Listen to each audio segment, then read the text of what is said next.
Um texto que você conhece. Hoje pela manhã eu preguei um sermão repetido, já tinha pregado um sermão. Eu não vou repetir o sermão, mas o texto eu vou repetir de algumas vezes que eu já preguei. Isaías capítulo 6, livro do profeta Isaías, capítulo 6.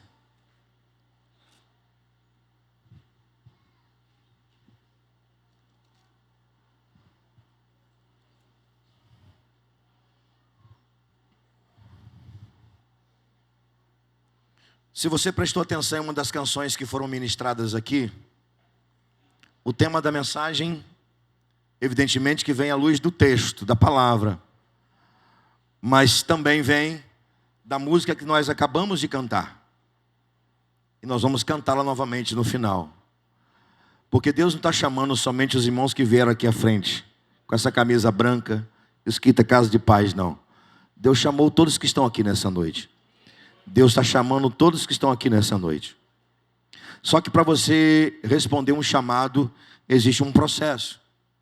E esse processo nós vamos entender aqui à luz das Escrituras. Isaías capítulo 6, um texto muito conhecido, nos diz assim a palavra: no ano da morte do rei Uzias, eu vi o Senhor assentado sobre um alto sublime trono, e as abas de suas vestes enchiam o templo. Serafins estavam por cima dele, cada um tinha 6 asas, com 2 cobriam o rosto, com 2 cobriam os pés, e com 2 voava. E clamaram uns aos outros, dizendo: Santo, Santo, Santo é o Senhor dos exércitos, toda a terra está cheia da sua glória. As bases do limiar se moveram à voz que clamava, e a casa se encheu de fumaça. Então disse eu: ai de mim, estou perdido, porque sou homem de lábios impuros, habito no meio de um povo de impuros lábios, e os meus olhos viram o Rei, o Senhor dos exércitos. Então um dos serafins voou para mim, trazendo na mão uma brasa viva que tirara do altar com uma tenaz.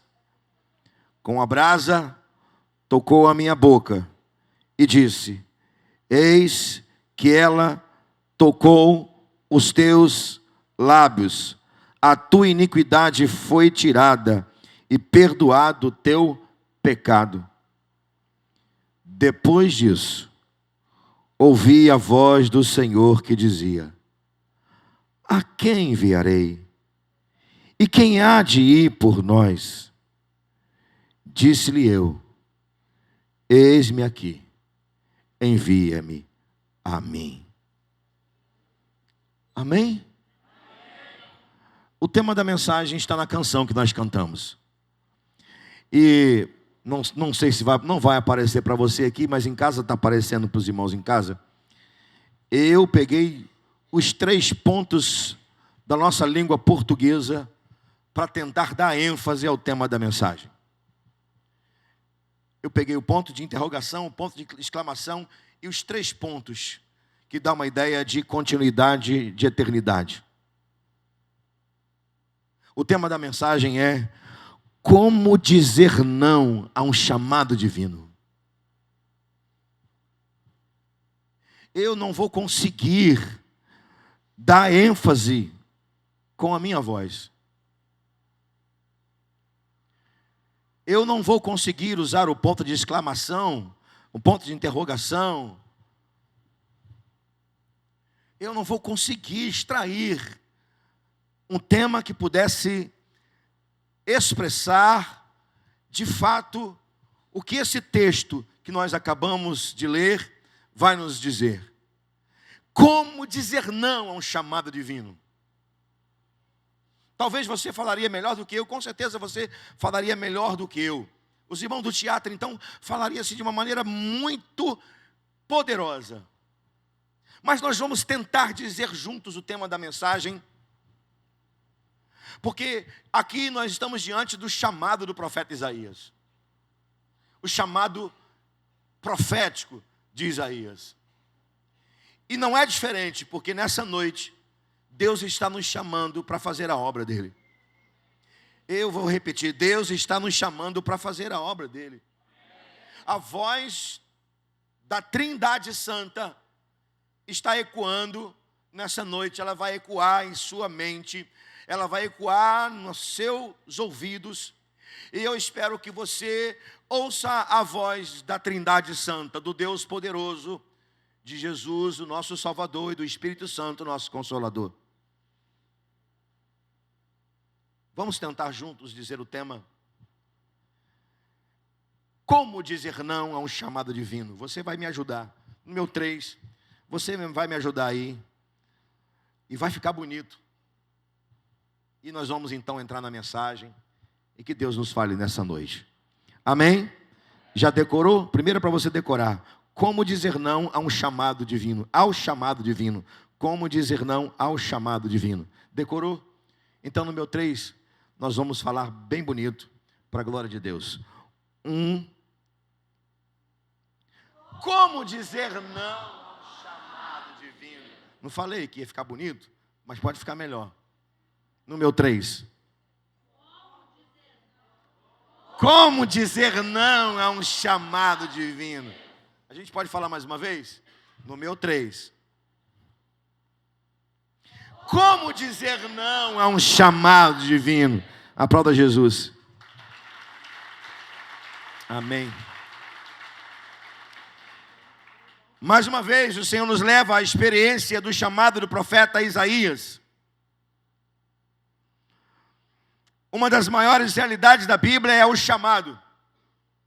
Nós vamos encontrar chamado de Deus, o chamado de Deus de Gênesis a Apocalipse. Quero ressaltar algumas realidades sobre o chamado que estão além desse texto, que ora nós acabamos de ler. Vai aparecer aí para você me acompanhar.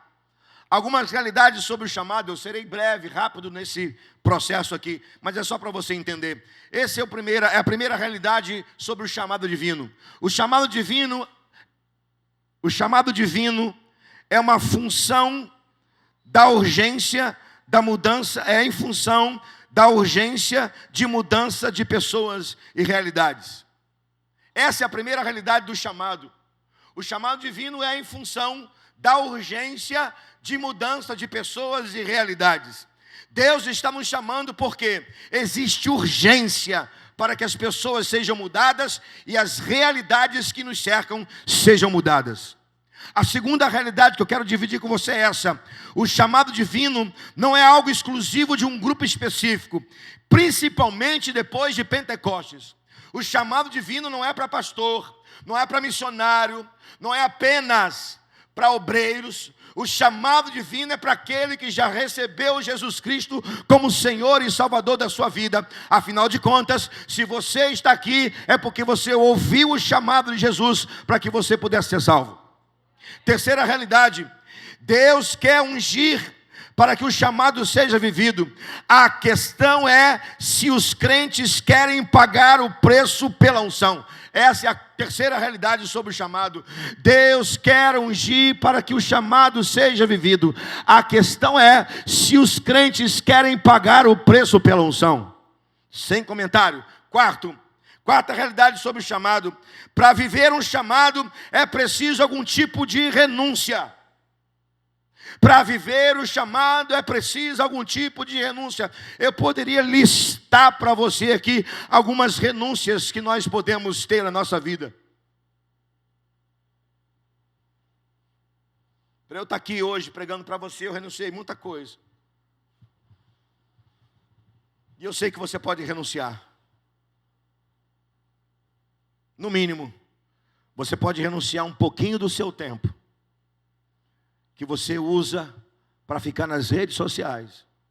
E muitas vezes, de maneira inócua, de maneira assim, sem nenhuma edificação para a sua vida. Você pode usar um pouco da sua rede social para você ser um instrumento na mão de Deus. Será que não vale a pena? Quinto, quem obedece a um chamado, compra a briga com o inferno. mas alegra profundamente o coração de Deus. E só faltou uma coisa ali para completar. Foi eu que não coloquei, desculpa. Eu vou repetir. Quem obedece a um chamado compra a briga com o inferno, mas alegra o coração de Deus profundamente, e Deus defende aqueles que Ele chama e aqueles que Ele capacita. Posso ouvir um amém? Sexto, quem vive um chamado nunca vai deixar de ser sustentado por Deus, seja em qualquer área da sua vida.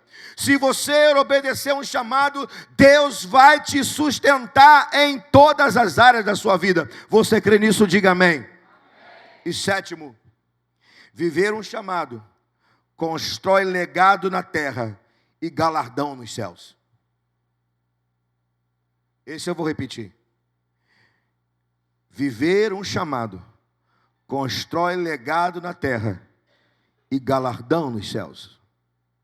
Para repetir o que eu disse, galardão nos céus é em função do serviço na terra.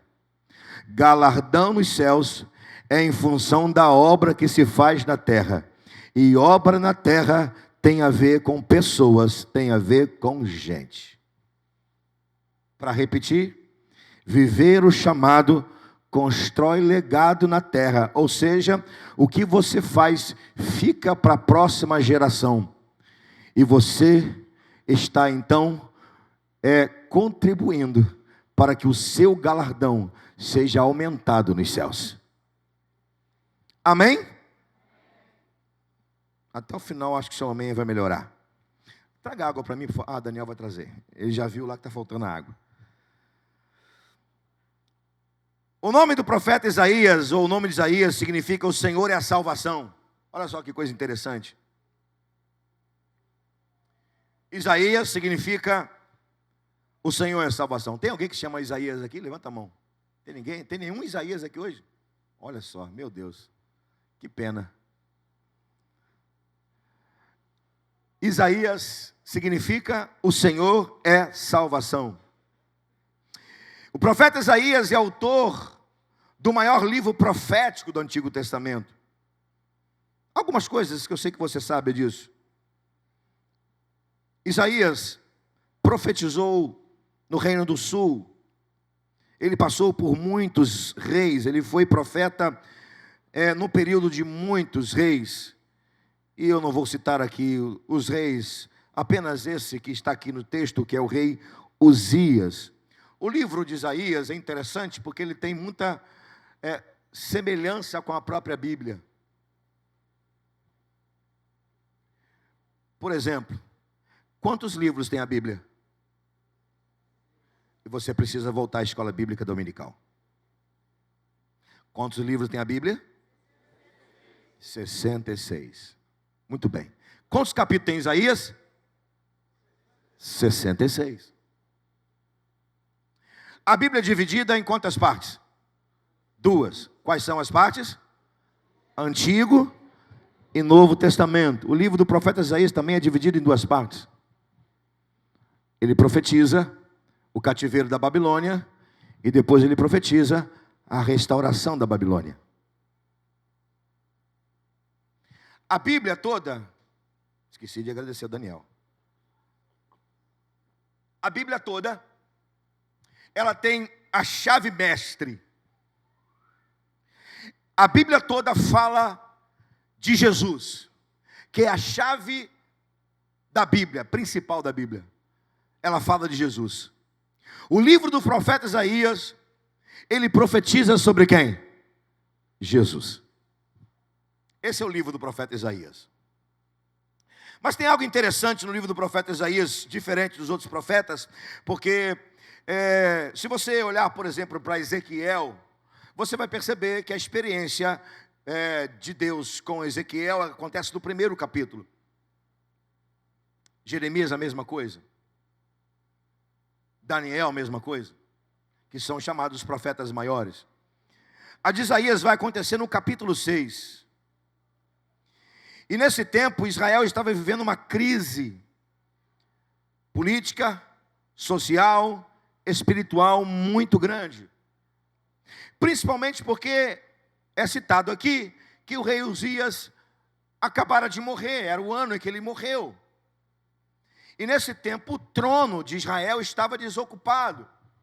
Havia assim uma indagação, uma dúvida: o que vai ser de nós agora, já que Uzias politicamente era um bom rei.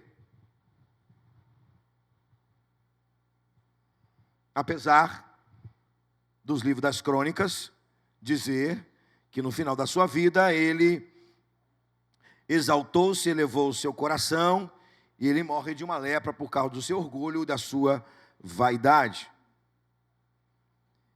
É nesse tempo que Isaías vai ao templo, e lá ele tem o seu encontro com o Senhor.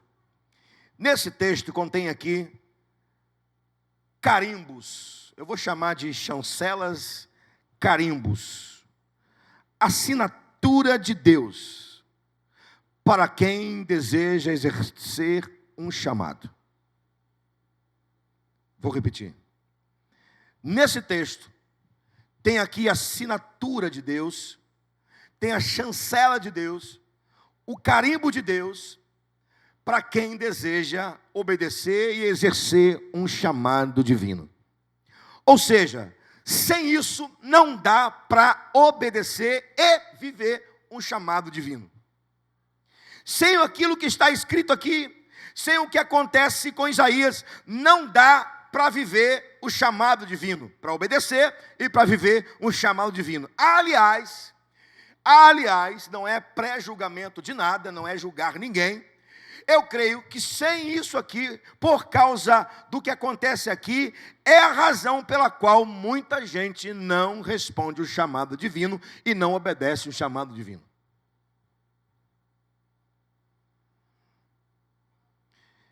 Então eu quero dividir com você essas chaves, esse carimbo, essa chancela de Deus, essa assinatura de Deus, para que eu e você possamos nessa noite ouvir, obedecer e viver um chamado divino.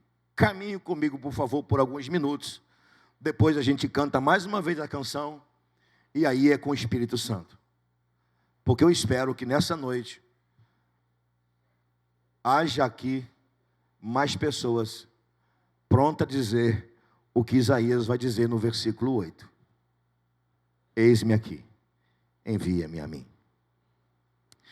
Em primeiro lugar, o nosso chamado precisa começar por uma experiência ou com uma experiência sobrenatural. Para que você e eu possamos viver o chamado, obedecer, depois viver um chamado, é necessário começar por uma experiência sobrenatural com Deus. Você pode ver isso do versículo 1 ao versículo 4. A morte de Uzias revela muita coisa para a nação de Israel, mas revela também para Isaías em particular. E dentre aquilo que revela para Isaías, a morte de Uzias, revela duas coisas. Primeiro, que o trono, o verdadeiro trono, o trono celestial, o trono do Todo-Poderoso, o trono onde está sentado o Deus Todo-Poderoso, Senhor dos exércitos, como está escrito aqui no texto, esse trono não está, nunca esteve, não está e nunca estará desocupado. Eu vou repetir que eu acho que você não entendeu. O trono do Todo-Poderoso, o trono do Criador, Senhor dos exércitos, nunca esteve, não está e nunca estará desocupado. Amém? Era a primeira coisa que Isaías precisava entender. Quando ele chega no templo, talvez, quem sabe, não posso afirmar, ele está ali no templo para orar, pedindo um consolo, porque Uzias era alguém muito chegado, muito próximo a ele. Então ele está olhando para o trono de Israel, ele está vendo um trono desocupado, não tem um rei sentado lá. Mas quando o céu se abre sobre a cabeça dele, ele vê um trono ocupado. E quem está sentado nesse trono? O Senhor dos Exércitos, o Todo-Poderoso. Outra coisa. Uzias era uma espécie de distração para Isaías. Porque se você perceber, é claro, isso é evidente, a experiência com Deus de Isaías acontece no capítulo 6. Passaram-se 5 capítulos e nada aconteceu. Repito, diferente de Ezequiel, que logo no primeiro capítulo o céu se abre e Ezequiel enxerga coisas poderosas. Ele vê o céu aberto. Passa-se 5 capítulos da vida de Isaías e ele não consegue ver o céu aberto. Ele não tem experiência com Deus. Por quê? Porque Uzias era uma espécie de uma distração. Tem muita gente distraída. Tem muita gente por aí que não consegue ter experiência com o céu. Não consegue ter experiência com Deus. Por quê? Está distraído.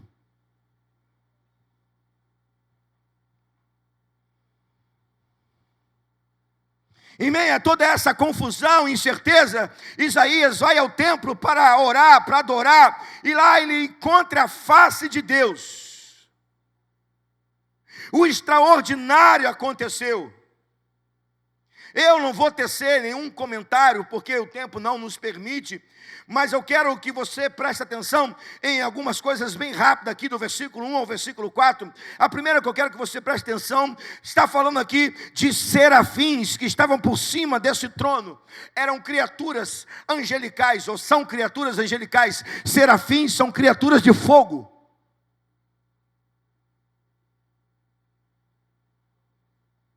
Isaías está observando e vendo, e os seus olhos são tocados para isso. Deus lhe permite, pela sua graça, para que ele pudesse enxergar que serafins, criaturas de fogo, estão diante do trono de Deus, e elas estão constantemente louvando e adorando, dizendo: Santo, Santo, Santo é o Senhor dos Exércitos, toda a terra está cheia da sua glória. Outra coisa, o texto vai dizer que, de repente, Isaías consegue ter a percepção de um culto eterno, de um louvor eterno, de uma adoração eterna, e aonde ele se encontra, aonde ele está, tudo se mexe. As bases são mexidas, a estrutura é mexida, a casa se enche de fumaça. O que significa isso? Significa dizer que quando ele consegue ver a adoração, enxergar a adoração, quando ele consegue entender que tem um Deus eterno no trono, onde ele está, é mexido, é abalado. A fumaça entra naquele lugar. Ou seja, Isaías consegue ao mesmo tempo entender que Deus é Deus dos céus, que Deus é adorado e louvado nos céus, mas Deus se move na terra. Deus se move perto de nós, Deus se move em nós. É isso que nós precisamos, meus amados irmãos. Para você viver um chamado na sua vida, é disso que você precisa. Disso o que, pastor? De uma experiência com o eterno, de uma experiência com Deus. O que eu e você precisamos? Nós precisamos estar alinhados entre os céus e a terra. Nós precisamos entender que tem um Deus dos céus que está sendo adorado constantemente, mas é esse mesmo Deus que mexe na terra onde nós estamos. Nós precisamos estar alinhados com Ele, nós precisamos senti-lo, nós precisamos desejá-lo, nós precisamos perceber que Ele está bem pertinho de nós, e não é por causa de uma fumaça, porque isso acontecia no Antigo Testamento, não. No Antigo Testamento as pessoas precisavam de uma fumaça, o sumo sacerdote precisava de uma fumaça, porque ele não podia chegar perto de Deus. Hoje nós não precisamos de uma fumaça. Por que nós não precisamos precisamos de uma fumaça? Porque o Espírito Santo já habita dentro de nós.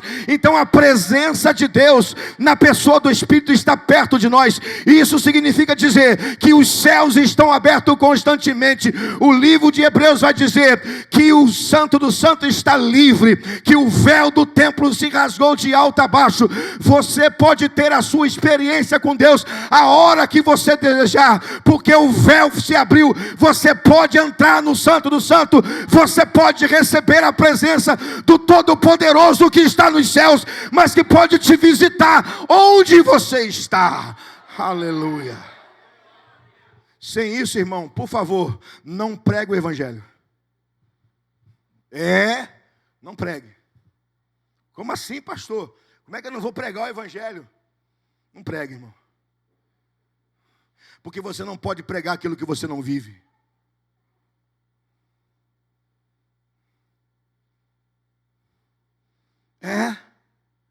Você não pode pregar aquilo que você não vive.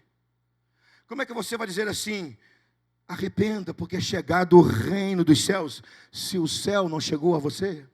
Se o céu não está aberto, se você não entra no Santo dos Santos, pelo vivo e novo caminho, pelo véu que foi rasgado. Como é que você vai pregar o Evangelho se você não consegue decifrar, ou se você não sabe ler um endereço, o mais simples da Bíblia e o mais necessário da Bíblia? Você sabe qual é o endereço mais simples da Bíblia e o endereço mais necessário da Bíblia?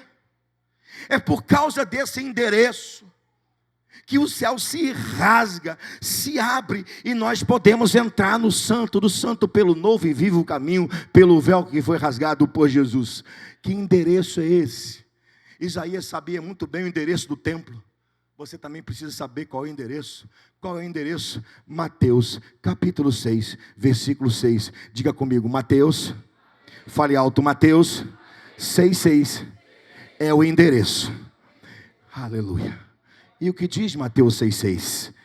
Entra no teu quarto, fecha a porta do seu quarto, fala em secreto, e o teu pai que está em secreto te recompensará. Aleluia. Louvado seja o Senhor.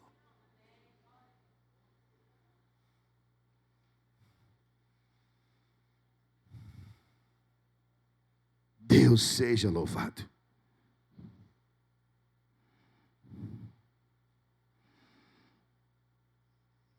Isaías vê um culto nos céus. E o que acontece no céu, a terra responde. Aleluia. É isso que você precisa nesta noite, para que a sua vida seja outra, para que outra dimensão aconteça em sua vida, para que você possa exercer o seu chamado. Ouça o que eu vou te falar. O primeiro chamado não é para fora. O primeiro chamado é para nos aproximar ante a presença de Deus e ser impactados por Ele. Antes de você ser chamado para fora, Deus está te chamando para o quarto, para o secreto. Posso ouvir um amém? Vou falar de novo. Antes de você exercer o seu chamado para fora, Deus está te chamando para o quarto. Deus está te chamando para o secreto. Então repita comigo para a gente prosseguir. Diga aí comigo, por favor, irmão. Nosso chamado precisa começar com uma experiência sobrenatural com Deus. Que você tenha a sua nessa noite. Que você tenha a sua ainda nessa madrugada. Que você tenha a sua amanhã pela manhã. Que você tenha as suas experiências com Deus.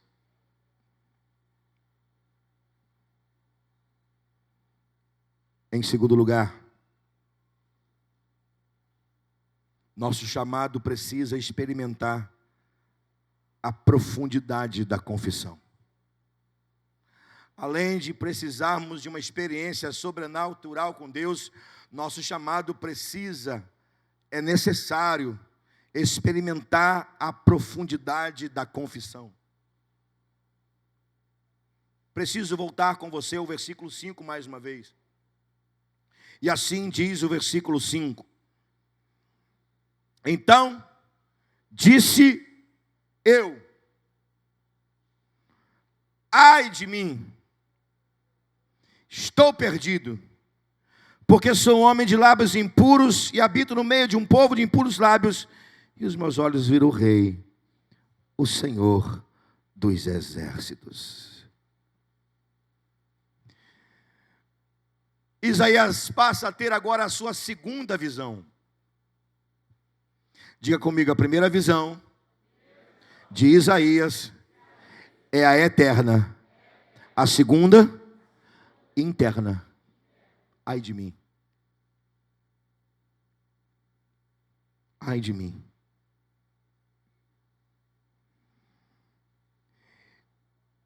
Ele sai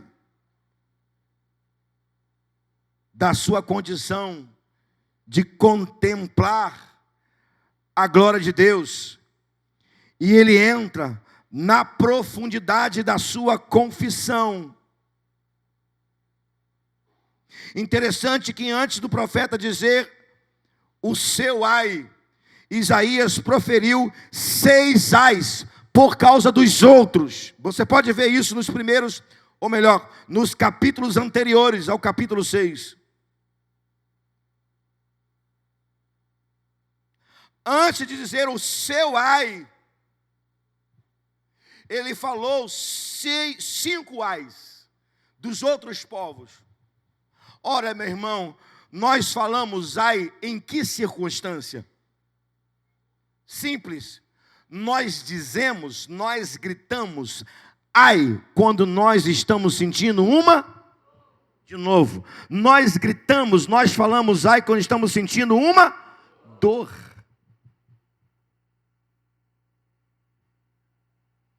É como se Isaías estivesse sentindo uma dor, mas não é no físico, ele não foi atingido por nenhuma seta, ele não foi atingido por nada, ninguém lhe tocou. Isaías está sentindo um ai na sua alma. A dor do pecado, do seu próprio pecado.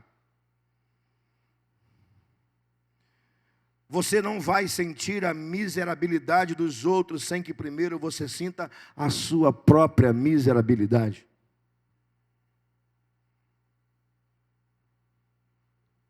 Você não vai conseguir sentir a dor das pessoas se primeiro você não sentir a sua própria. Porque quem lida com gente, quem prega para gente, quem ora por gente, quem discipula a gente, quem visita a gente, sente. E tem gente, tem crente, que sente a mesma dor que o outro sente. Isso é dom da misericórdia. Tem gente que jejua, que ora por alguém, e o seu corpo todo dói. Não precisa, mas se eu pedir para levantar a mão, eu tenho certeza que pelo menos 2 ou 3 pessoas vão levantar as mãos. O corpo dói. Perde noite de sono. Por quê? Porque está sentindo a miserabilidade do outro. Isaías não está sentindo ainda da própria nação. Ele não está sentindo a dor da nação que estava afastada de Deus. A primeira dor que ele estava sentindo é a dele.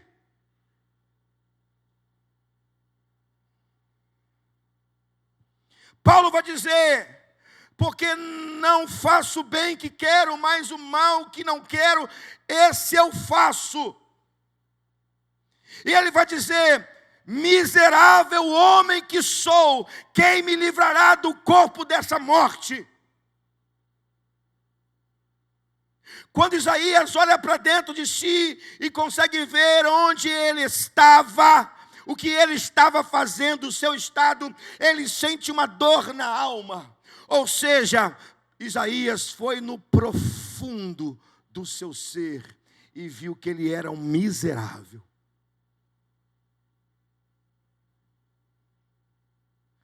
Como que você vai conseguir sentir a dor de quem está perdido, se você não consegue sentir que você é miserável pecador?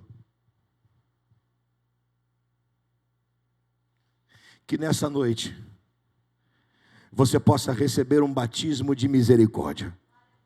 Eu vou repetir, que nessa noite você possa receber um batismo de misericórdia, um batismo de amor, e que o Senhor possa colocar uma dor na sua alma. E se for necessário, meu querido irmão, você que pretende, você que está com o seu coração voltado para isso, você que quer ouvir a voz do Senhor e obedecer a voz do Senhor, eu espero que nessa noite, se for necessário, você faça como Isaías: Senhor, ai de mim, eu sou pecador, sou um homem de lábios impuros, confesse o seu pecado.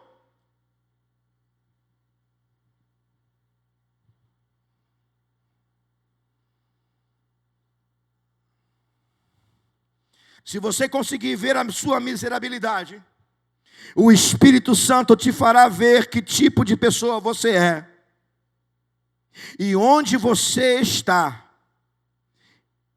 E então depois, o Espírito Santo vai usar sua boca, usar suas mãos, usar sua vida para pregar o Evangelho, para abençoar pessoas e para ser o coração de Deus, a misericórdia do próprio Deus. Quem recebe essa palavra, diga amém. Louvado seja Ele. Em terceiro lugar, nosso chamado é marcado por um batismo de purificação de santidade. Olha, veja bem, é um processo, não sei se você está reparando, isso aqui é um processo.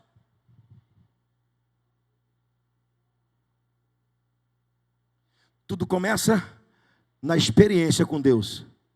Passa por uma condição de miserável que somos.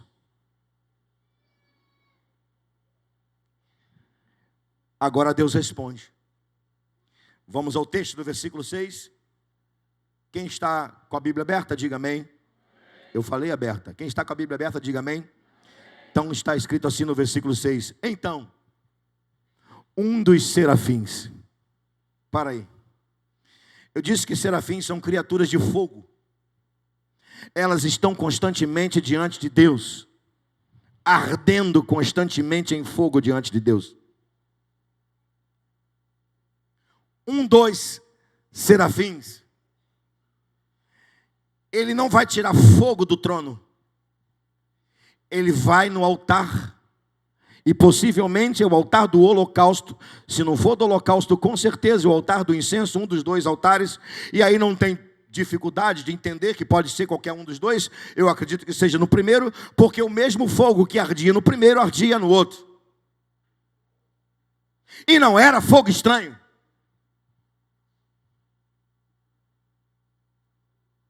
O anjo vai lá no altar com uma espécie de uma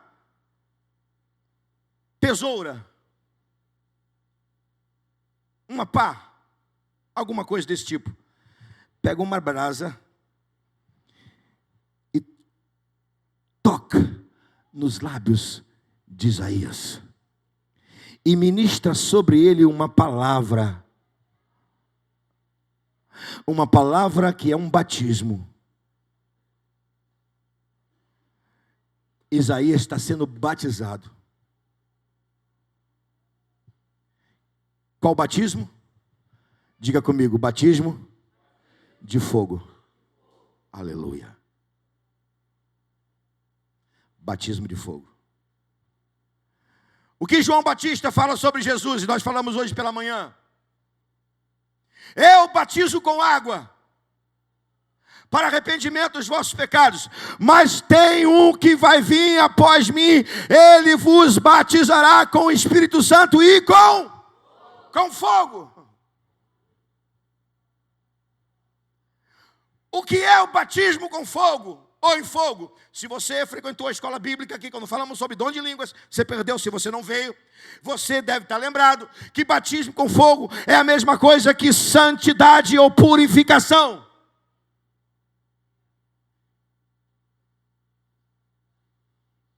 E na ocasião eu disse que batismo com fogo não é falar em línguas. Batismo com fogo é santificação, é purificação.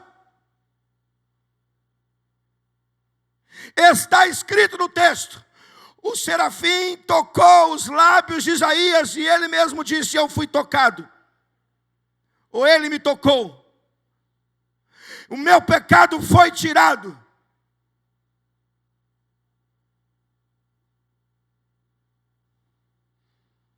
O ambiente onde Isaías estava recebeu uma visita angelical para um tratamento de fogo. Pois bem, eu não creio, e não vou falar uma heresia de dizer que um serafim, um anjo, vai tocar em você com uma brasa de fogo nessa noite. Não vou falar isso. Ah, meu irmão, mas uma coisa eu tenho certeza do que vai acontecer se você desejar. Porque o mesmo Jesus que batiza um crente com o Espírito Santo é o mesmo Jesus que batiza com fogo. Se você quer nessa noite, Jesus vai te batizar com fogo. Jesus vai te batizar com fogo. Você está ouvindo? Jesus vai te batizar com fogo, com fogo, com fogo.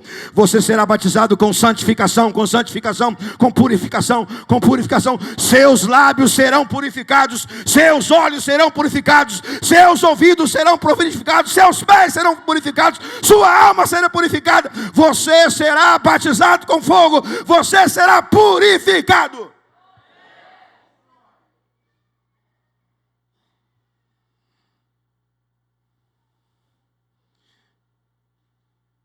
Uma das propriedades do fogo é fazer o quê? Purificar. O fogo ilumina, o fogo consome e o fogo purifica.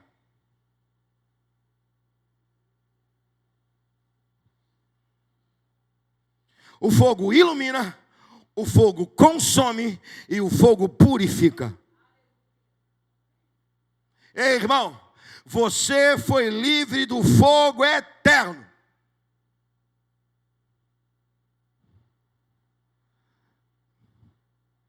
Vou repetir, você foi livre do fogo eterno. Eu vou repetir, em Jesus, por causa da salvação, você foi livre do fogo eterno. Porque a última condenação não é o inferno, a última condenação é o fogo eterno. Até o inferno será lançado no lago de fogo e enxofre.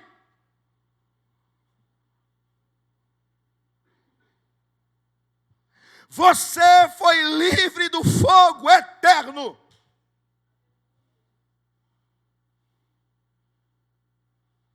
O mesmo Deus, recebe isso no nome de Jesus, o mesmo Deus que pelo seu justo juízo lançará Satanás, seus anjos, seus principados e os ímpios de todos os tempos no fogo eterno, é o mesmo Deus que tem um fogo purificador para os seus filhos, que purifica os seus filhos, que santifica os seus filhos. Afinal de contas, sem santificação ninguém verá a Deus. Aleluia.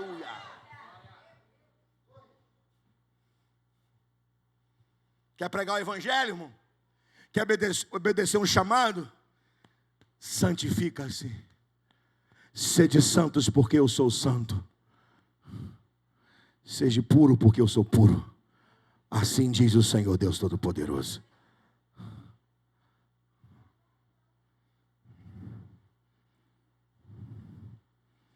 Em último lugar, nosso chamado, isso aqui é chave, isso aqui é chancela, isso aqui é carimbo. Nosso chamado é consolidado por uma entrega mediante uma convocação triuna. Nosso chamado é consolidado por uma entrega, mediante uma convocação triuna.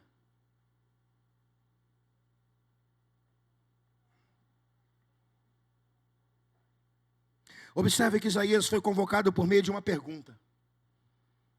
E qual é a pergunta que está no versículo 8? Você pode me ajudar agora, por favor? Qual a pergunta que está no versículo 8? Qual a pergunta divina? Qual é a pergunta, irmão? A quem enviarei? Quem há de ir por nós?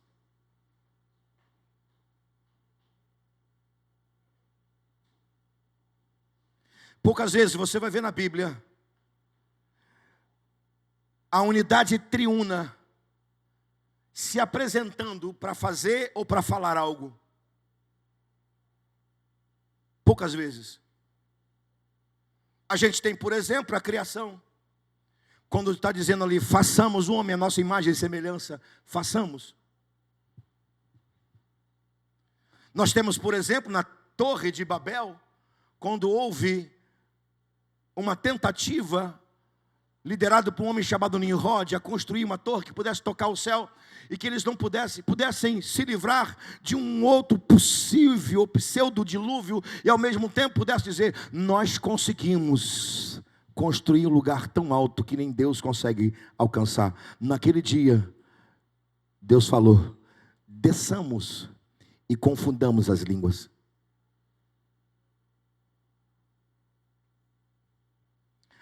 Aqui nós temos mais uma vez a Trindade em uma unidade trina, única, fazendo uma pergunta.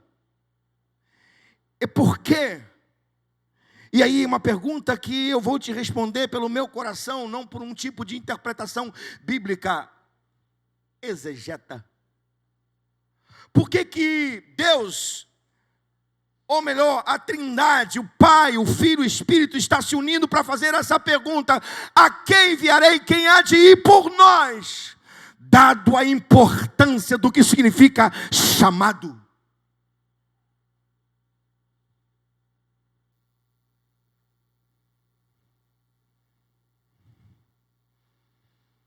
Deus está dando uma importância sobremaneira a um chamado para que um homem pudesse ou possa se apresentar a Ele, para que esse homem possa então ser usado por Ele. Pastor, então é sério o chamado? É sério o chamado. Pastor, o chamado é algo poderoso. O chamado é algo poderoso. Pastor, o chamado é algo divino. O chamado é algo divino. Pastor, o chamado é algo urgente. O chamado é algo urgente. Mas Deus só pode usar no serviço dele servos que espontaneamente respondem ao seu chamado. Veja bem, e aí isso aí é o texto quem vai nos mostrar. Isaías está impactado porque ele acabou de ouvir santo uma vez, santo duas vezes, santo três vezes. Os serafins estão dizendo, santo é o Pai, santo é o Filho, santo é o Espírito. E agora o santo Pai, o Santo Filho e o Santo Espírito se unem numa unidade perfeita e eterna para dizer, a quem enviarei? Quem há de ir por nós?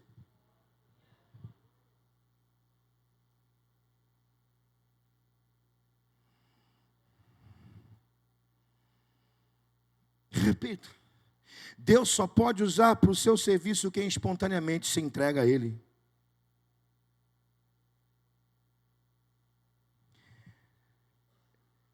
Vamos novamente à pergunta. A quem enviarei? A quem há de ir por nós? Aí deixa eu imaginar.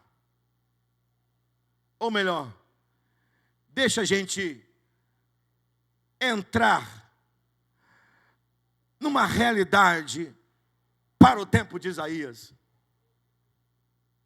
Porque assim, quando alguém superior fala, alguém inferior que estiver sentado tem que se colocar em pé.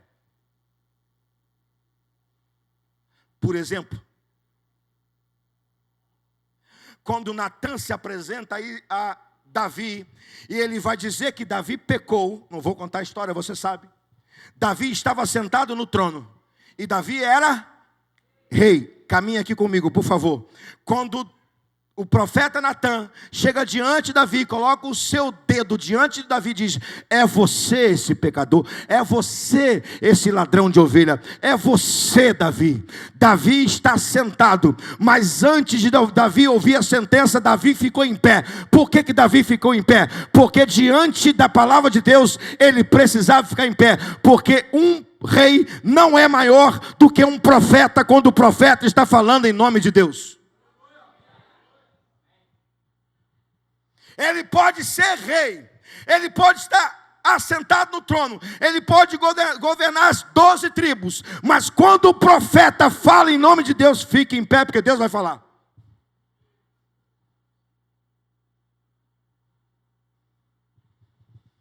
Quando Deus chama Ezequiel, Deus fala assim: filho do homem, fique de pé, porque falarei contigo. Eu creio, irmão, que quando Deus fez a pergunta: a quem enviarei? Quem há de ir por nós? Isaías, que estava sentado, ficou em pé e disse: eis-me aqui, envia-me a mim. Você vai ficar sentado, irmão, na cadeira? Vai ficar sentado no seu comodismo? O chamado divino não é maior do que você.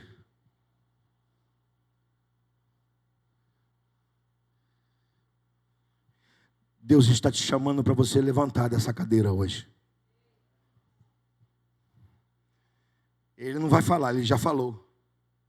Diferente de Ezequiel, que Deus falou: fique de pé porque eu falarei contigo. Isaías, Deus já tinha falado. Por isso que Isaías ficou em pé e disse: eis-me aqui, envia-me a mim. Caminho para o final. Sobre a égide dessa palavra enviar.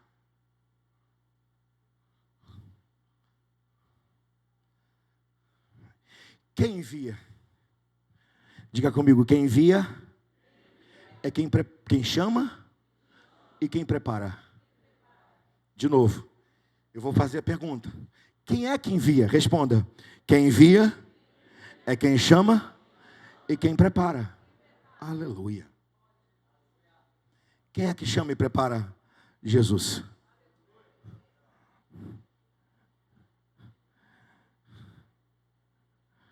Ele chama, ele prepara e ele envia. Ide, ide, ide, ide, ide, ide. De qualquer maneira, não. Com a autoridade que eu dou. Ide, ide, ide. Vazio, não. Cheio da autoridade do Espírito Santo. Ide, ide, ide. Despreparado, não. Com a espada do Espírito, que é a palavra de Deus. Ide, ide. Com insegurança, não. Seguro. Eis que estou convosco todos os dias até a consumação dos séculos. Ide, ide, ide. Sozinhos não. Pode ir de 2 em 2, mas tenha certeza, eu vou junto. Porque eu estou com você todos os dias até a consumação dos séculos. Ide, ide, ide.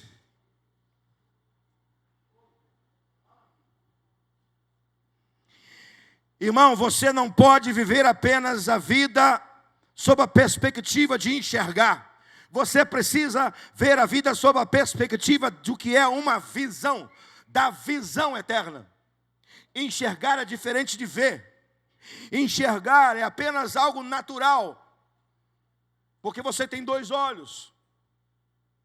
E graças a Deus pelos seus, pelos meus também, mas com muita dificuldade. Você precisa ver. Você precisa ter visão. Visão da eternidade, visão quem você é, visão do chamado. Visão da eternidade, visão quem você é, visão do seu chamado.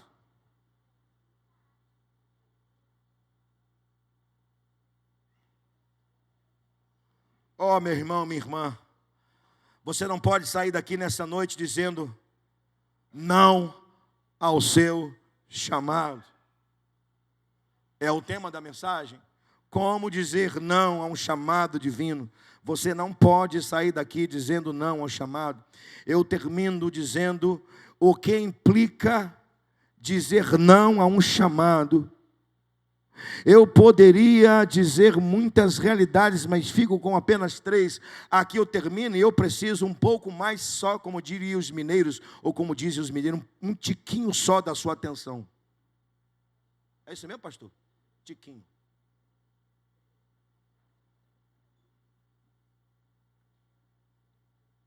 O que implica dizer não a um chamado?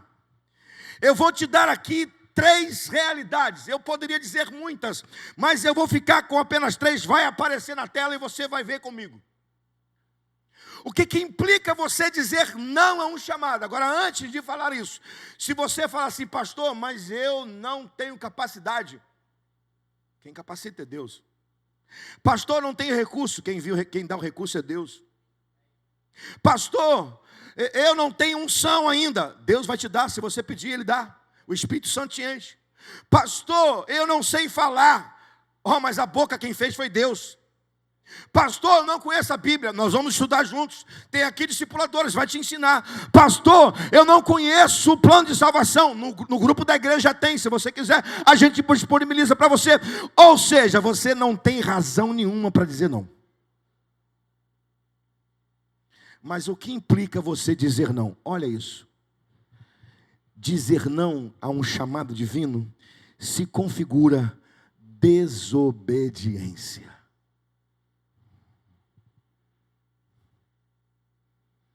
Dizer não a um chamado divino configura-se desobediência. Segundo, dizer não a um chamado divino transforma a nossa vida sem sentido quanto a um propósito. Vou traduzir melhor isso para você. Quando a gente diz não ao chamado divino, a nossa vida fica sem sentido, porque a gente não entende o que é o propósito.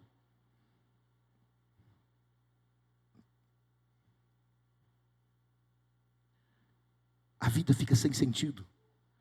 Fica faltando alguma coisa. Eu vou te fazer uma pergunta, eu tenho certeza que você vai me entender. Antes de você receber Jesus, você não tinha a sensação de que tinha um vazio dentro de você? Quantos tinham essa sensação? Tem um vazio aqui dentro. Não era sensação, desculpa te provocar. Não era sensação, não, era convicção mesmo. Porque tinha um vazio. E esse vazio foi preenchido. Quando você recebeu Jesus, o Espírito Santo passou a habitar. Não tem mais vazio. A sua casa não é vazio. Sua casa é a habitação do Espírito. Pois bem, enquanto você não obedeceu um chamado, parece que está faltando alguma coisa.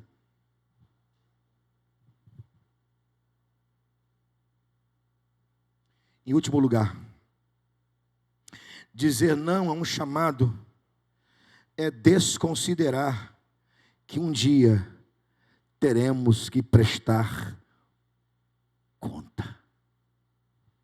Eu vou pedir para você ler, por favor, esse terceiro, para a gente. Eu vou pedir o louvor para vir para cá, por favor. Pode ler para mim, por favor, o terceiro? 1, 2, 3.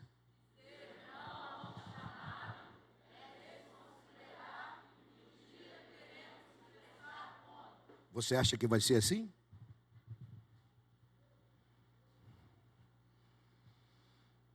Você acha que você não tem que prestar conta, não vai ter que prestar conta um dia dos talentos que você recebeu?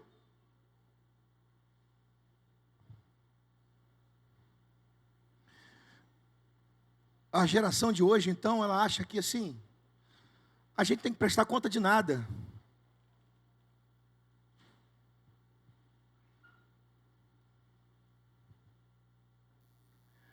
A A gente não precisa prestar conta aos nossos pais, não precisa prestar conta ao patrão, ao professor.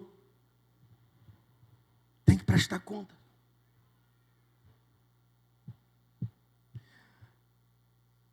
Quem recebeu talento vai ter que prestar contas.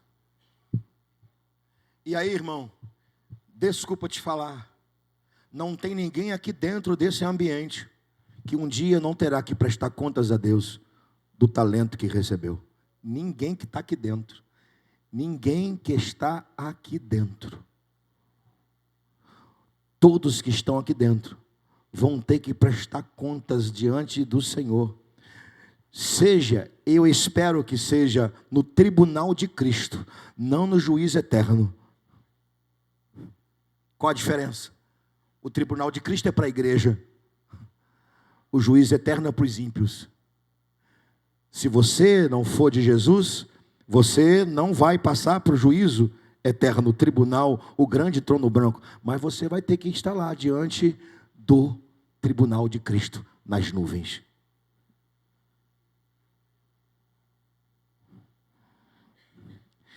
Não obedecer um chamado a desconsiderar que um dia nós não teremos que prestar contas. Portanto, como dizer não a um chamado divino? Como é que você vai sair daqui nessa noite dizendo não?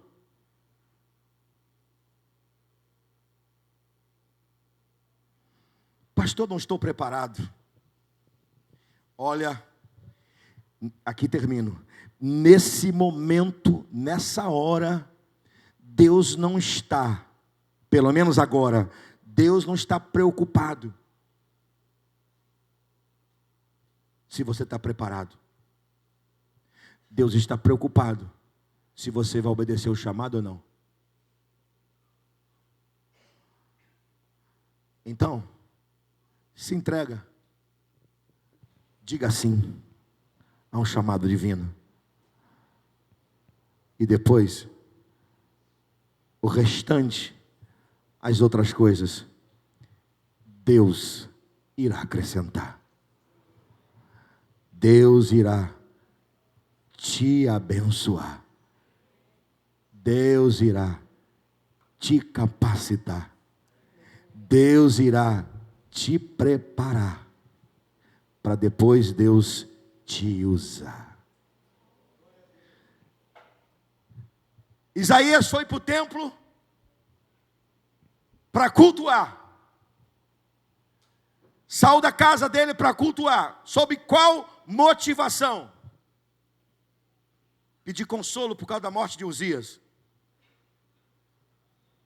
Volta para casa.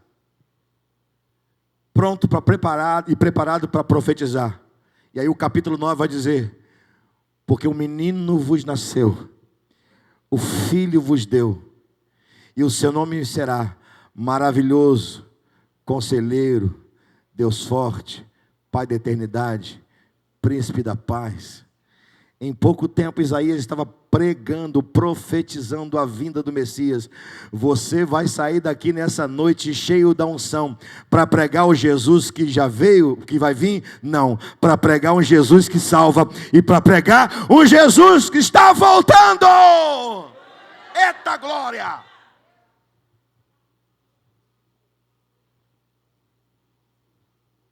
Eu não, ou melhor, eu também, mas principalmente o Senhor, Ele quer ver esse altar aqui agora, cheio de lágrimas, de pessoas que vão se levantar e vão dizer: eis-me aqui, Senhor, envia-me a mim. Que vão dizer sim a um chamado, ao invés de dizer não a um chamado. Batismo de fogo vai acontecer aqui nessa noite. Batismo de arrependimento vai acontecer aqui nessa noite. Unção do Espírito será derramada nesse altar aqui, da casa de Deus. Amém?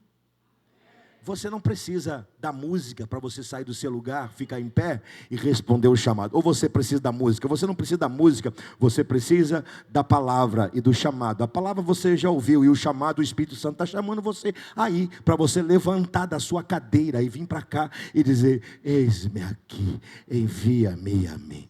Você não precisa da música. A música vai tocar a hora que os irmãos entenderem que deve tocar, e não precisa esperar por mim também não.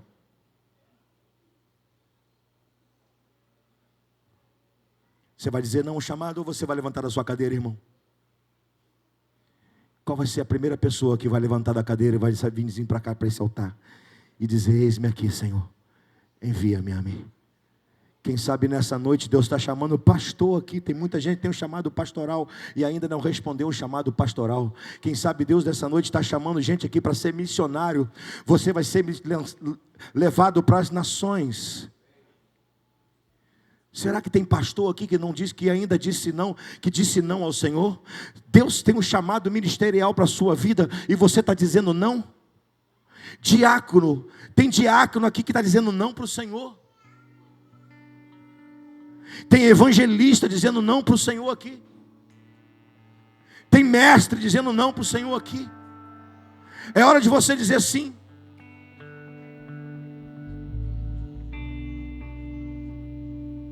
Aleluia, glória a Deus. Não se preocupe com a canção. A hora que ela for ministrada, não é a canção que está ministrando ao seu coração, é o Espírito Santo.